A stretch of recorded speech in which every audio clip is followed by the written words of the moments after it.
ശ്രീനാരായണ ഗുരുദേവൻ തൃച്ചെന്തൂർ കടൽക്കരയാണ്ടി ദേവനെ പതിവായി ഭജിക്കുവാൻ പോകുന്ന ഒരു വൃദ്ധൻ നെയ്യാറ്റിൻകരയിലുണ്ടായിരുന്നു. സന്യാസിമാരെ പോലെ കാഷായ വസ്ത്രം ധരിച്ചിരുന്ന അദ്ദേഹത്തിൻ്റെ ഉപാസനാമൂർത്തിയായിരുന്നു സുബ്രഹ്മണ്യ ഭഗവാൻ എന്ന കടൽക്കരയാണ്ടി ദേവൻ. അദ്ദേഹത്തിൻ്റെ അമ്മ ജീവിച്ചിരിപ്പുണ്ടായിരുന്നു. അമ്മയോട് അതിരറ്റ സ്നേഹമുണ്ടായിരുന്നു ആ വൃദ്ധപുത്രന്.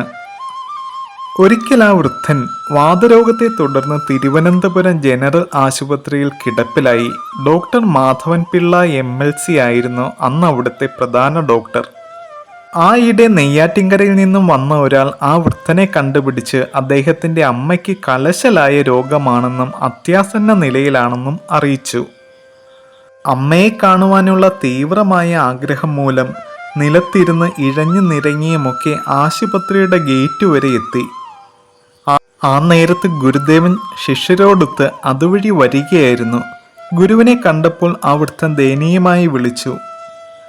അടുത്തു ചെന്ന് ഗുരുദേവൻ വിവരങ്ങളെല്ലാം ചോദിച്ചറിഞ്ഞു. തനിക്ക് അമ്മയെ കാണണമെന്നും തന്നെ രക്ഷിക്കണമെന്നും ഗുരുദേവനോട് അപേക്ഷിച്ചു.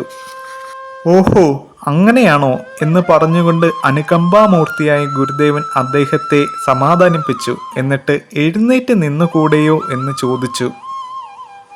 തുടർന്ന് വൃദ്ധൻ എഴുന്നേറ്റ് നിൽക്കുവാനും തുടർന്ന് നടക്കുവാനും സാധിച്ചു.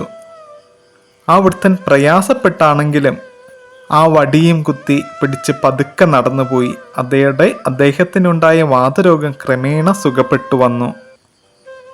പിന്നീട് കൊല്ലം തോറും കാൽനടയായി തൃച്ചെന്തൂരിലെത്തി കടൽക്കരയാണ്ടി ദേവനെ ഭജിക്കുകയും ചെയ്തു.